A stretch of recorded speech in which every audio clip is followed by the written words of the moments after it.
This is Jessica, and only Jessica. And this is the Behavioral Plan Podcast. We have had a little longer break than we anticipated from recording episodes for our podcasts, and some of that had to do with the kind of luxuriousness that is this 2-week winter break. And then some of it had to do with just life coming at us pretty hard, as it does for you, for me, for everyone. Life is lifin', as they say.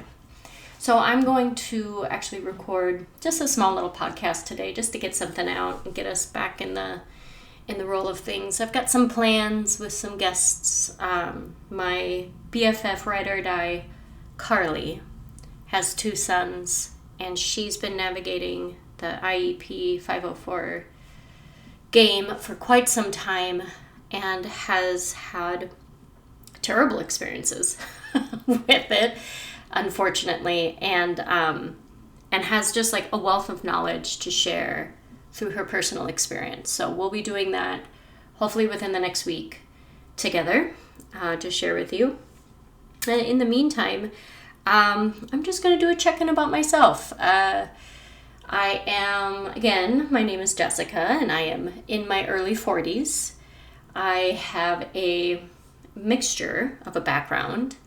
I was a professional dancer for many years, went to school for it, and then kind of did the domestic thing, got married, had kids, and realized in the sort of art form that is raising children and re-raising yourself in many ways.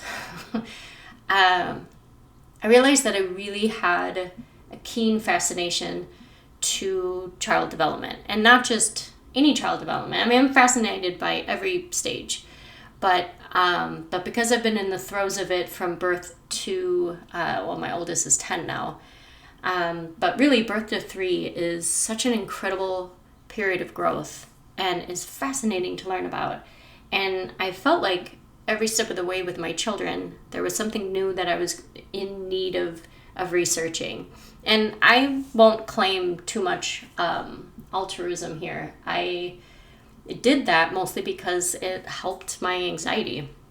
I have moderate to severe anxiety, general anxiety and social anxiety that I'm finally medicated for. I've been medicated for 2 years now, and whoa! Life is a lot different when your brain's doing what your brain needs to be doing. So if you were ever suffering from anxiety and thinking maybe I should be medicated, the answer is yes. Go and check that out. Go talk to your healthcare provider and get more information on it, because I couldn't believe just how much of a daily interference it was. But I digress. I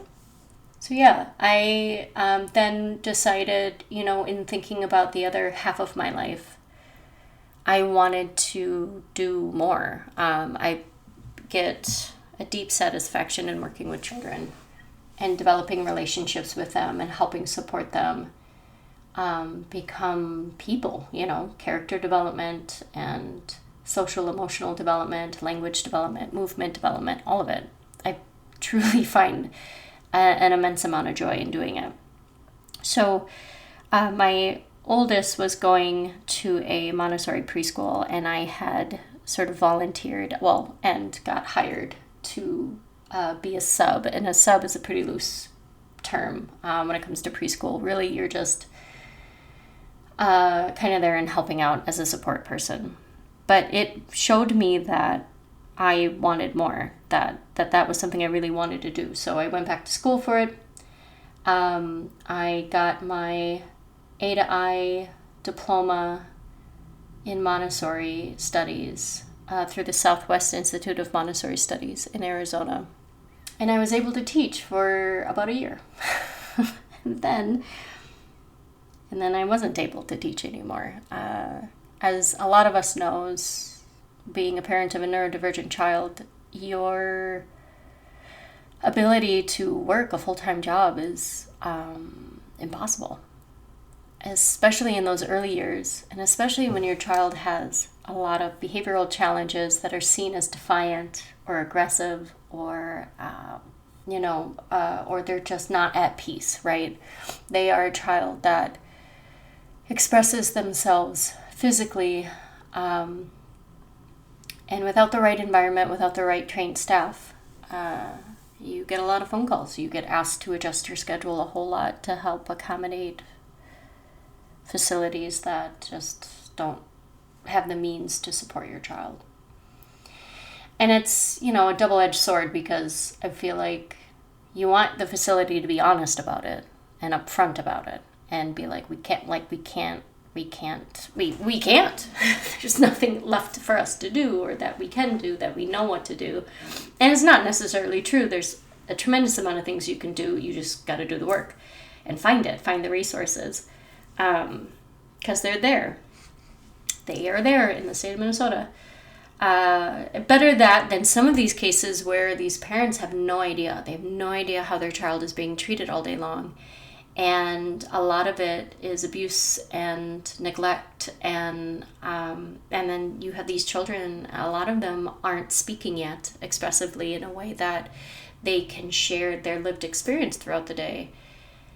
And those stories are just so hard to know what to do, when they come up and you're like, I can't believe that's been going on for how long?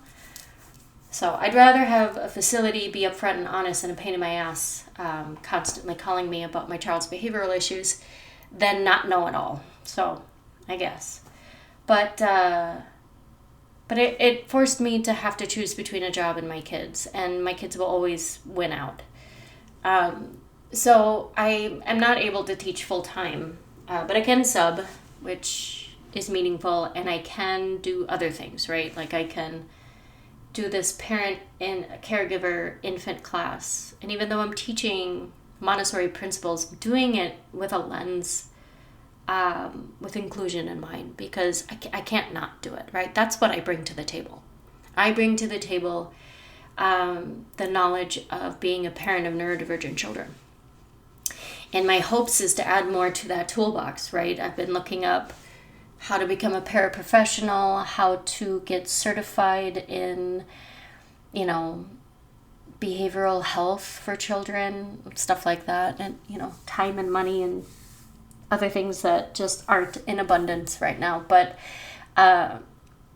yeah, that's me. And my 3 children are doing all right now. The reason why on my end, that I haven't been able to put in a lot of time to this podcast is because I'm in the middle of going through a divorce, and it's amicable. We both, even though I'm the one that initiated it and requested it, there's no begging and pleading from the other side. So it's for the best. And divorce isn't a dirty word for me. There's been a lot of people with a lot of feelings about it for me. And I honestly, in many ways, feel great about it, because I think what it does is it teaches myself what's important, right? That the relationships that I have, that I build, are important and deserve time and attention. And I'm a person that, I can hear your words, and your words craft a very specific picture, but your actions tell me what's real and what's not real. So if your actions aren't matching your words, that's a red flag for me. And maybe it is for you, too. It should be for you. If one person's saying something but doing something quite the opposite, that's not healthy. That's not a person with good intentions. And then I worry about, the level of their emotional maturity. So therapy is the recommendation there, which I have and appreciate. But yeah, so, this has been interesting. How do I navigate 3 children, and then my specific 3 children and a divorce? Because, for the child with autism and with ADHD, routine is important, predictability, consistency, all of these things are important. And I have been just busting my ass trying to figure out, how do I fundamentally change the structure of their family? and still support them in a way that doesn't just like completely trash can the entire rest of the year for them.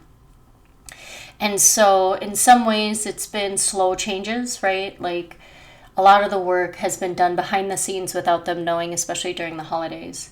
Because this was a conversation that came about in October.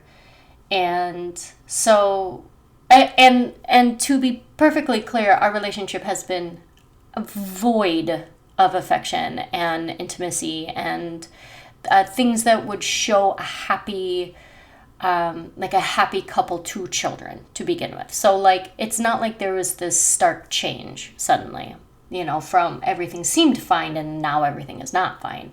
So this, I think in many ways that kind of helped prep them.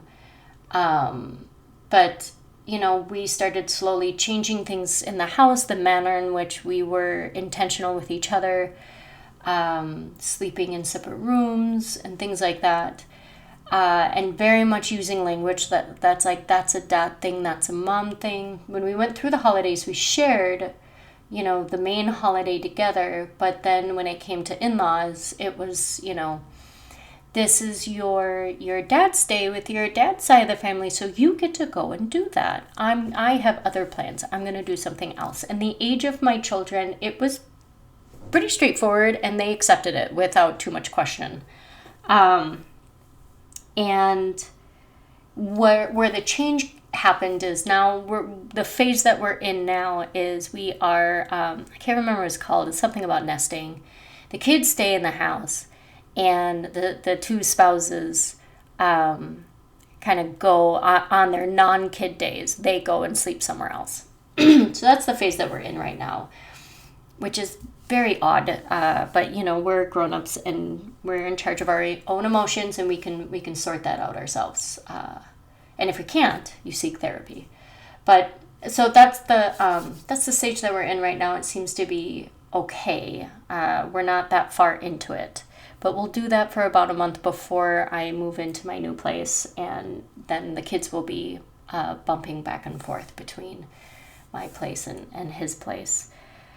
And so I did like a visual schedule for all three of them. Normally, a lot of these supports, I just do them for all my kids, because honestly, these supports would work for any child for any reason. I don't think they have to have autism or ADHD or any sort of condition like that in order to gain something from some of these supports. So I created a visual schedule that made sure they understood whose day it was, who am I waking up with, who is picking me up from school, how many days in a row.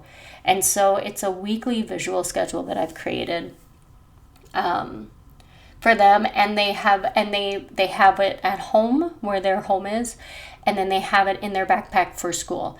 We contacted all of their teachers, all of their therapists, like everyone has a clear understanding, because the chances of your child who has been building these relationships with their teachers and supports, the chances of them having a moment of being like, hey, I'm processing this now, and it's going to be with you. When you have those adults fully prepared for those conversations, it lessens the anxiety on the kids' side, because now they're talking with someone about something that, I mean, they don't understand, like, it's happening to them, and they are the sun in their universe. So, you know, everyone understands all the intricacies of their life, because I am a child and I am the center of my universe.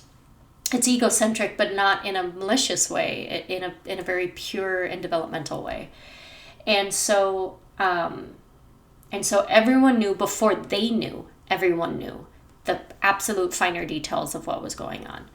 So then if they were to bring it up and be like, hey, and even like my 10-year-old's teacher did a couple check-ins on those first couple days after he found out, and like gave us a check-in, and then she was like, oh, I asked him about his winter break, and I know that he found out, but I wanted to let you know that I gave him an alternative assignment, or an option to an alternative assignment, just in case he didn't feel comfortable doing that. And he was like, no, I'm okay. And that's really worked well. And then now I think my next step, you know, with this new place is giving my children the opportunity to find themselves within it. And what that means is, being able to give a task to my children. So, we're going to need to move in here. You decide how you're going to help decorate it. You decide, and giving them some agency and giving them something that they can feel like they're in control of.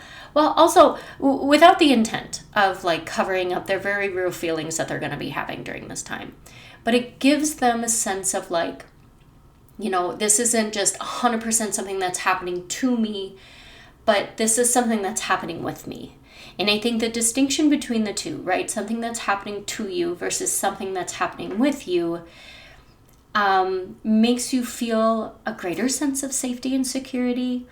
And really the overall health and well-being of my children through this change and through this process is going to come down to three really basic things. Do my children still feel loved by their parents? Because that's got to be a priority on both of our ends, regardless how we're feeling about each other, regardless of how we're feeling about the change. If we're angry, sad, frustrated, when it comes to our children, we need to almost overdo it. It'll feel like you're overdoing it. And I've already done it.